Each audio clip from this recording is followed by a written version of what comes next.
Hey everyone, welcome back. This is part 4 of our Pinterest training. Again, I'm Drew Kairos. We're today going to talk about kind of what we've all been waiting for here, traffic generation. So I've got a list I'm going to go through with you guys. I'm going to take notes. I'm going to switch between a whiteboard and my screen. I will cover what I think are the 10 biggest tips to help you get more traffic from your Pinterest account. Now, without delaying any further, let's jump right in here and I will get my share screen pulled up. Number 1. Okay. Create pins that direct to valuable resources.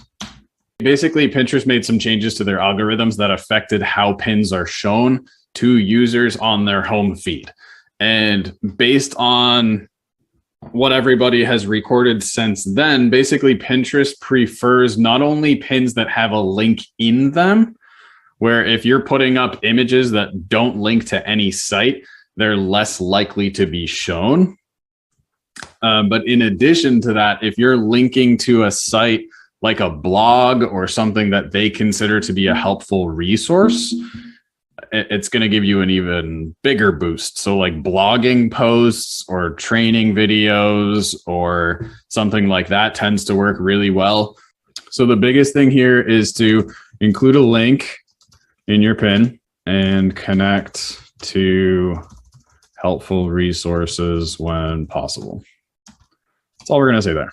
Number 2 is aim to grow your followers, not just reach. Obviously, reach is going to be important too. It kind of goes hand in hand with that. But having a large number of followers is important, but surprisingly not as important as a lot of people may think. I've worked on boards that have very few followers on them and see the website generate as much traffic and repins as a board that has 100 times as many followers. So the trick is not just to think about growing your followers, but creating pins that will reach non-followers on Pinterest too. So to do this, you need to post relevant pins that will attract your core audience, first of all. When you start to provide more relevant pins, Pinterest will start to display your pins in that their for you page, right? They're picked for you on a home feed, which allows you to reach a much larger audience. Pinterest has also put a lot of stress on getting people to follow interests as opposed to specific users or boards. So there's a really cool tool that I want to show you guys, which I'm going to put right here. So you can uncover interests by going here. I missed the H. Pinterest.com/explore/whatever words you want in here. For example, affiliate marketing, right? Something like that. Whatever you want to do. Really could be anything. Could be affiliate marketing. It could be like start your business. It could be unrelated, like Batman and Robin. Keto diet, right? Could be anything you want to. But your words are going to go right here. I'm going to show you guys how that works. Okay. What we're doing is we're typing in what I just had up there. So it could be like affiliate marketing was the first thing that I did. So Pinterest.com/ideas/affiliate marketing. That's what I typed in right here. Here's affiliate marketing that's coming up. And what this is showing us, there's 23.5 thousand followers. I don't know if you guys can even see this or if that's really tiny. But this is 23.1 thousand followers on this affiliate marketing tag.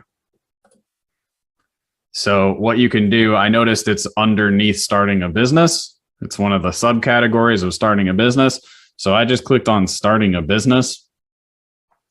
And look at this one, 539.5 thousand followers. So that's a much larger audience.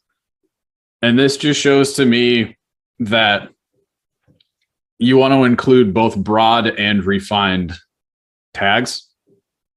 If you looked at this ideas page for starting a business, you can see all of the most popular pins on here that correlate with that. There are related topics in here that you can refine if you want to. Marketing, business ideas, business motivation, work from home jobs. Any of these things will fall under that. These are the most popular pins that it's showing you based on how many times it was saved or repinned. But this is what the ideas page will do. So if you guys ever get stuck and you're like, what the hell do I talk about? You can come right to this ideas page. If it's a tag that doesn't already exist, it is going to give you an error message. So you might want to just start broad, kind of work your way down, refine it this way. Let me switch back to my whiteboard. You do need to have the right keywords in your board title and pin descriptions for your pins to show up in that feed. Number 3. This is sort of a building on that. Use relevant keywords in board names. So the best way to increase the odds of your pins showing up in that picked for you page, the home feed for other people, and on the interest feeds, like this interest feeds up here, you need to make sure that your board has a relevant title. That's all. So this is your board title. If you're trying to reach people who want to travel, then naming your board travel or travel tips will inform Pinterest of the topic, right? If you're promoting affiliate marketing or digital marketing or work from home or home business ideas or whatever, name it. And you want to name it based on the keyword. Simple SEO keywords for your board title, okay? Don't try to be creative here. Don't try to be clever. If you name your board like The Great Adventures of Willy Wonka as a travel blog, your chances of showing up are going to be a lot slimmer because it's not including the relevant keywords. Number 4, use several keywords in your pin descriptions. Pinterest is still basically a search engine, right? It's a very visual platform, but it's a search engine at the same time. Even more so than Instagram, which Instagram has hashtags to use for keywords to show people relevant topics that you're talking about or you're discussing or you're sharing. And think of Pinterest as like a visual Google, okay? Each pin that redirects to a website should have 2 to 3 keywords in the description. Same keywords that are going to be on your page. You want them on your board name. You want them on the pins themselves, in the title of your pin, and in the description of your pin. And you want to ensure that you also use the same keywords. So this is the other thing, is use the same keywords in 5 to 10 different pin descriptions. Okay, number 5 is to use the guided search. So to know what type of words people are searching for on Pinterest, you can use this guided search to assist you. And to do that, you're just going to type in a word in the main search bar. And you'll notice that there's going to be tiled words below it where you can look for relevant words within those titles to put in your pin description. So let me show you guys what I'm talking about. So we're in Pinterest. Let's say we want it like work from home or affiliate marketing or digital marketing, even something like that. Creative ads, design strategy, quotes, logo, tags that you could use for inspiration to put those into your pins. Name a board after it. Use it in your title for your pins and the description for your pins. Pull my whiteboard back up here. Oh, you can also do that if you go through here to the Explore thing. You type in one of those like affiliate marketing. It's going to give you the other little bubbles that you can click on. It'll say top Pinterest searches for those keywords like affiliate marketing. And then it'll give you related topics. And you could use any of those for additional ideas too. Similar to typing a search phrase in Google. Number 6 is increase your repins and engagement. If you're looking to rank number 1 for certain keywords on Pinterest, The number of repins that you receive in a specific period of time is one of the strongest factors in search rankings. So a pin that receives, let's say, 100 repins within 2 days is more likely to outrank a pin that receives 100 pins in 10 days, right? Because it did the same amount in less time. Other factors that influence your search results on Pinterest include who the repinners are and the click-through rates of your pins. So for example, if your repinners are active on Pinterest, if they have a following, if they're on there regularly, you're more likely to rank higher on a search than if it's non-active users or non-active users doing the engagement.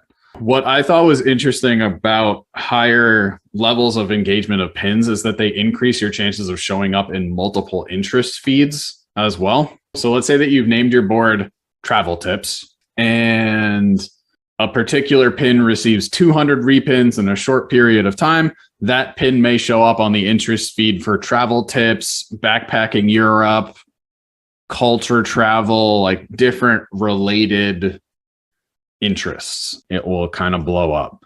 Number 7 is join a group board. It's a great place to start, basically. So if you're starting off and you're looking to get your pins exposed to as many people as possible, joining a group board could be a good way to do that. So group boards are boards that have more than one contributor. That's all this means. So each contributor can add their own pins, and each board may have their own guidelines and moderator. So finding the right group board is a great way to expose your pins to a lot more people. The site that I found to help identify groups, it shows you the category, a quick description, the number of pins, all of this good stuff, pingroupie.com. Number 8, apply for rich pins. Rich pins are pins that contain extra information that help them stand out, basically. Have rich pins for articles, products, recipes, movies, places, apps, all kinds of things. 2 most popular rich pins are rich pins for articles and products. Articles and products are the most popular. So what rich pins do on mobile devices, they'll show like your website. So if you're sending people to a website, you know how you can have a little icon in the tab up at the top. If you're using rich pins, then it will show your icon, your favicon on mobile devices next to an article. When you're on a desktop, it will show your icon plus a bolded title for your article. So you're just going to stand out a lot more. If you're using rich text and somebody repins it or shares it, your description of the blog post is always going to show up at the top of that pin. So I think that's kind of cool. If you're doing rich pins with products, you can put a price in there. You can actually show the price of the product to help filter quality traffic back to your site. So to get rich pins, you do have to do some background work on your Pinterest account. You have to go through a validation process. Pinterest does provide a walkthrough for this. That's where you can go to sign up for rich pins. Number 9, pin consistently. Aim to publish at least 1 pin per day. Try to mix pins leading to website, other helpful resources, articles, just different things like that. Because Pinterest does reward people who pin consistently by ensuring that their pins are seen by more people. Number 10, I already started talking about here. Idea pins. These are a new thing on Pinterest. So idea pins are basically similar to IG Reels, Facebook Story. So there is no link in idea pins. Your CTA will be to tell people, click the link in my bio. This is great for TikTok and short videos. You'll get more exposure here than standard pins for that type of content. And that's basically all. That's pretty much everything for you guys. I know I have tons and tons of text on here. So if you want to take a screenshot or if you're taking notes, go ahead and do that now. And then I'm going to clear this out. And we'll see you in the next section.